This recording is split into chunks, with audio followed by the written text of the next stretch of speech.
সূচনা রহমান একটি কমেন্ট করেছেন, ভাই আপনার সাথে যোগাযোগ করতে চাই। আর বিদেশ থেকে তালাক দিলে তারিখটা কি 2 রকম না একই তারিখ? আসলে বিদেশ থেকে তালাক দিতে হলে সেটা তারিখের উপর ডিপেন্ড করে না। বিদেশ থেকে তালাক দিতে হলে সেটা অনেক জটিল প্রসিডিওর আছে।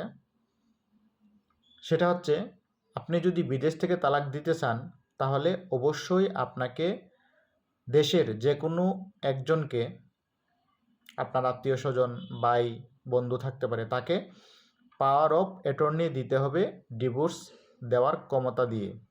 তখন তার পক্ষে উনি আপনাকে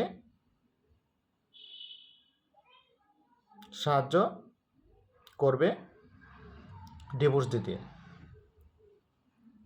আপনি যখন পাওয়ার দিয়ে দিবেন, তখন আপনি যাকে পাওয়ার দিবেন সে যদি ডিভোর্সের কাগজ পাঠিয়ে দেয় আপনার স্ত্রীকে, সেটাই আপনি পাঠিয়েছেন বলে ধরে নেওয়া হবে। তখন 3 মাস সময় দেওয়া হবে, তারপরে ডিভোর্স কার্যকর হয়ে যাবে। আশা করি আপনার উত্তরটি পেয়েছেন।